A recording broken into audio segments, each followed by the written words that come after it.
Happy Friday and happy Fridays with Fidelman. I'm Cheryl Fidelman, life coach, trauma healer, and writer.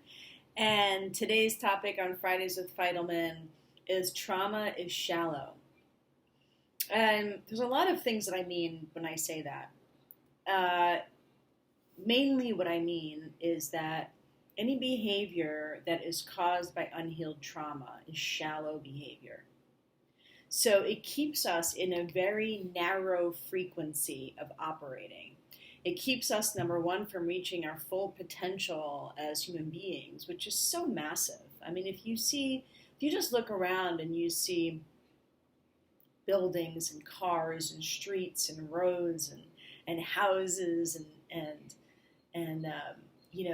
people doing the most intricate brain surgery, the potential, human potential is so astronomical and exponential.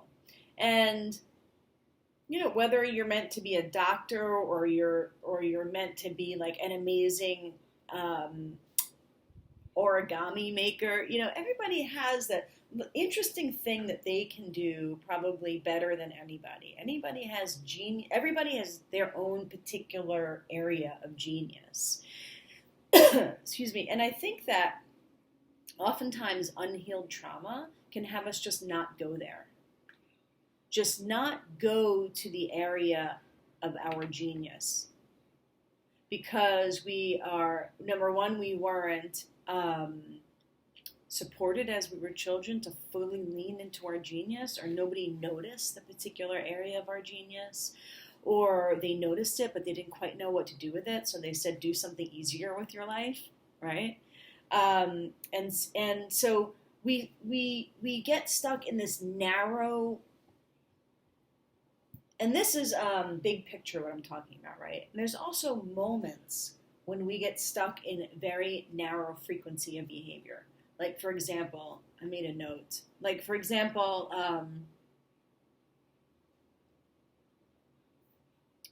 your partner is shut down, right? And because they're shut down, they're not answering you, you then get angry, and you think you're angry because they are shut down. And then you blame your anger on their shutdownness, and then they get shut down more, and you're in a very narrow, almost like a very narrow debate about why you're feeling the way you're feeling. And why you're making the decisions that you're making in that moment. And why you're treating the other person like this because you think they're treating you like that. Instead of asking a deeper question, this person is shut down, why is that making me angry? Why? Add curiosity, like inject curiosity into almost everything that you do and everything that you feel.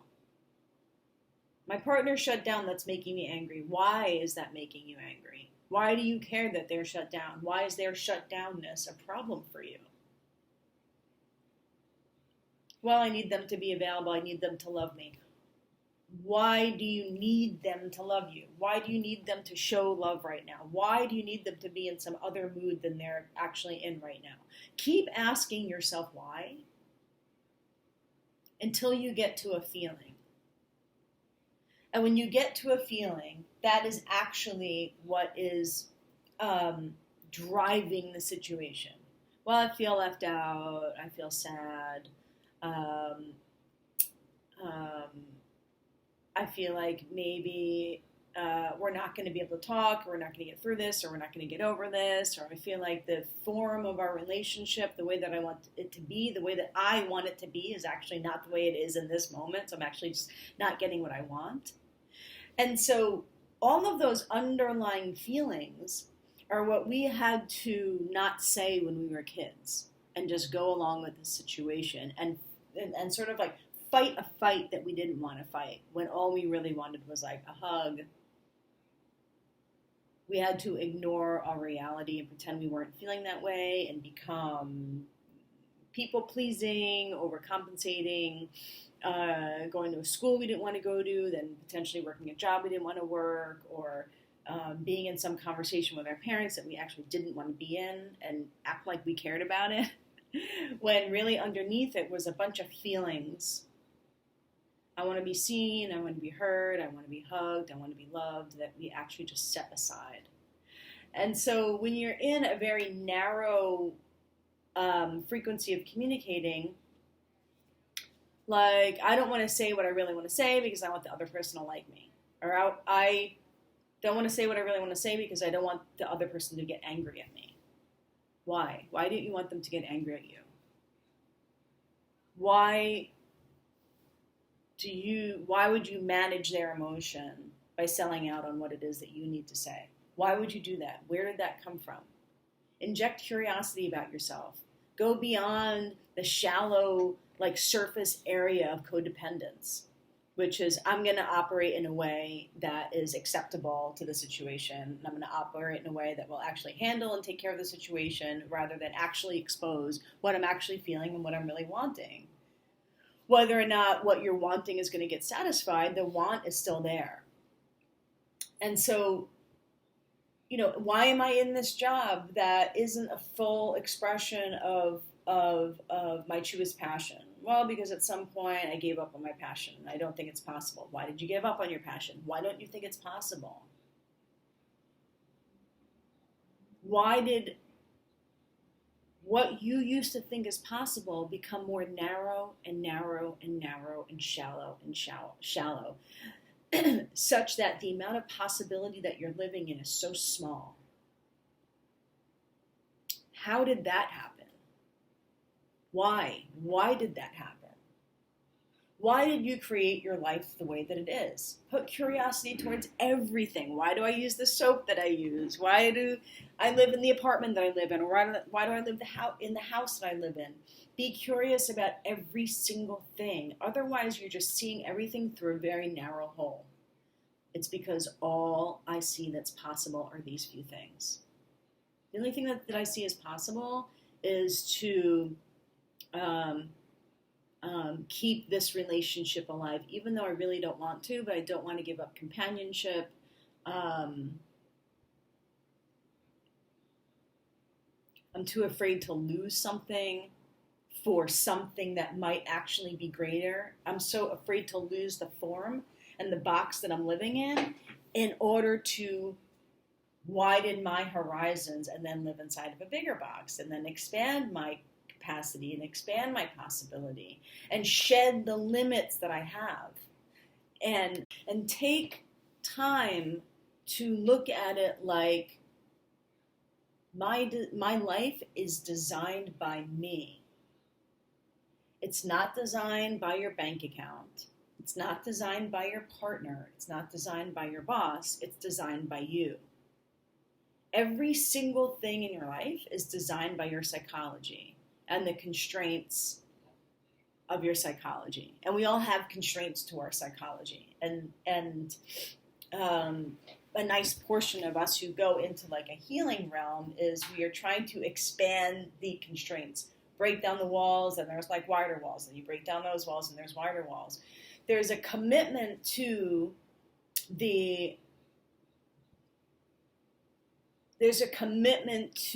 limitless potential and what that specifically uniquely looks like for each person. And that's what's on the other side of trauma healing. So going beyond the shallowness is where curiosity breeds depth. Okay, it breeds a deeper future. It breeds a deeper life. It breeds more possibility into your life. And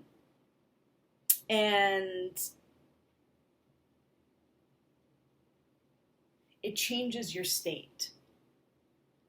So when you bring curiosity into a moment, why do I feel this way? Why am I reacting this way? Why am I holding back in this way? And you start looking at yourself as the designer of every moment, because the filters through which you see, hear, and feel are what is forming your reality. And so if you start to investigate and explore all the angles of your own filters, you're seeing, listening, and feeling filters. Why am I seeing this way? Why am I hearing this person this way? Why am I feeling this way or not? Why am I ignoring what this feels like right now? Why? Like a little kid, why? Why? They ask why about everything. Why do you hold the steering wheel when you drive a car? Why do you lock the doors when you get in the car? Why is the car green? Why is the car red? Everything is a why. Everything is curious. Why does it look like this? And then they say what they feel. They say what they feel what they say. Everything is curiosity. Everything is a noticing. Everything is examined and discovered. And this brings up the theory of isness, which is like, does anything actually have an isness? Like, it is this way. It is this way. It's impenetrable. It's never going to be some other way. So I actually have to accept what it is.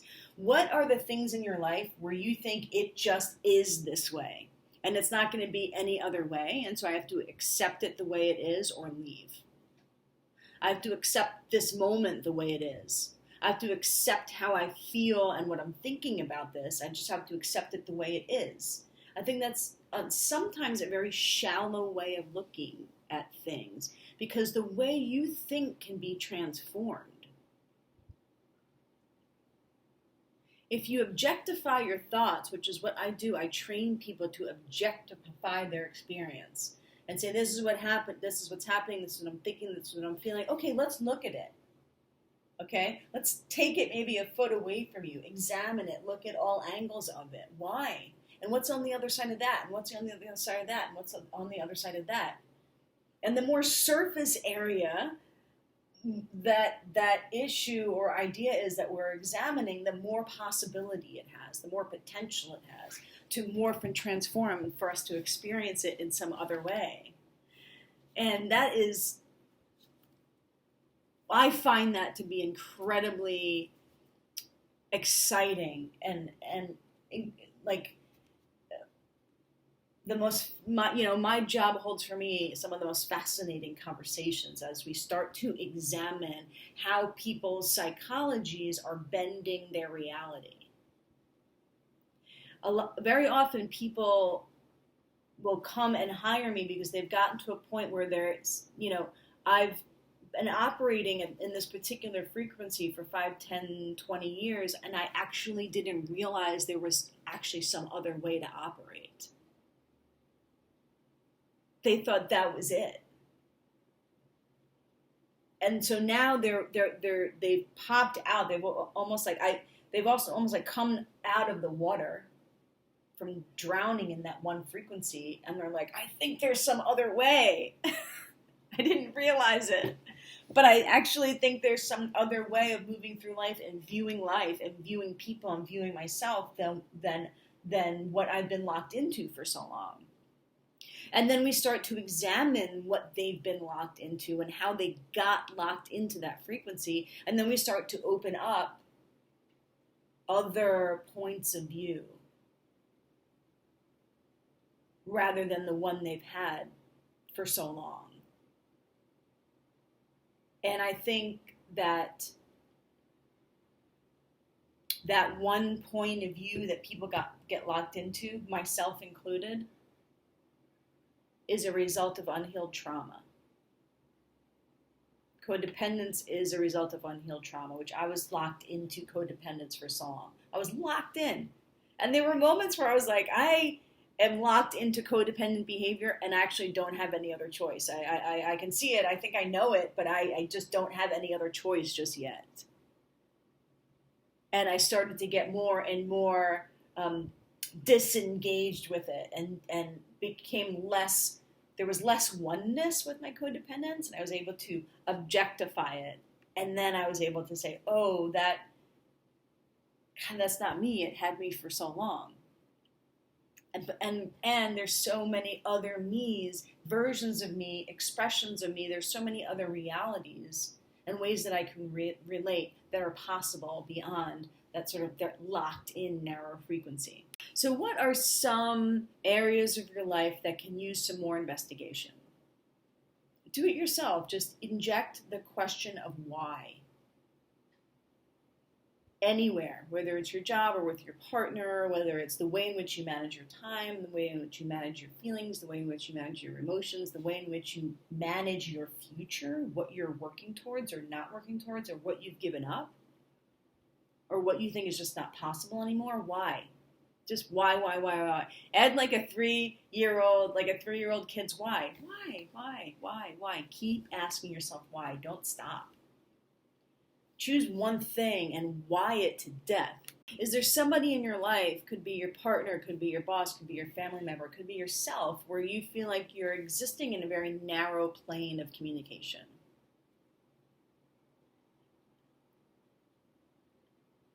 And it's become comfortable, it's become kind of the way it is. And when something becomes the way it is locked in, and possibility and potential just can't quite get to it when something is locked into an isness. So also, what are the isnesses that you have in your life? And, maximizing on your potential, unlocking some isnesses.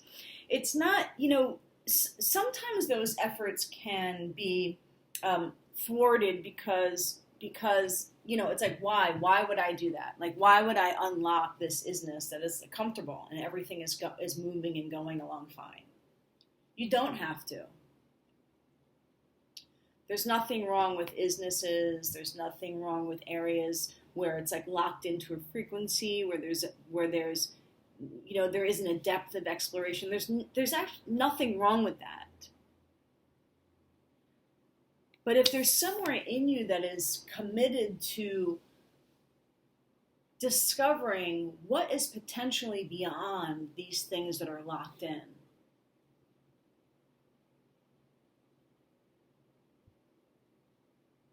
where has your inner explorer gone away?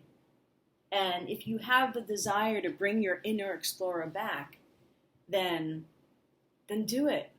Be brave, be courageous. Start with something small.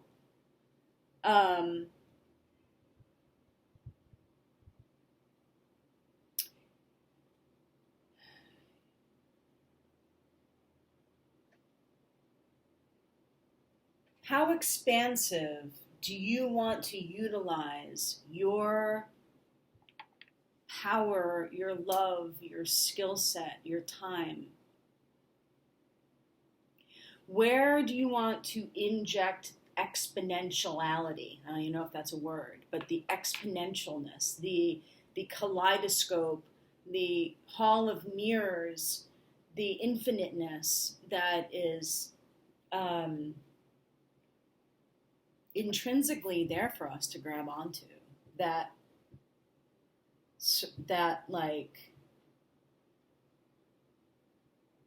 That's why they call this the human potential movement. Because the idea of human potential is almost so huge that a human itself doesn't know how far it can go. And I think it's that unknowingness that keeps us locked in as well. Like, well, I don't know what's beyond this, so I'm just going to stay in it. I don't know what's beyond it, so I'm just going to stay in it. There's a discomfort in the unknown for the cognitive world, for the conscious world. It has to consistently attach to what it knows. What does this remind me of? What does this remind me of? What does this remind me of? What do I think is going to happen? What do I think is going to happen? Because we always have to land in knowing. But I think moving beyond cracking the code on what is and isness in your life also requires a willingness to sit in the unknown and to anticipate and be available for the unknown. Okay, I think I hit my point home. Have a wonderful weekend. I hope this has you thinking in at least one area of your life. What is possible? Where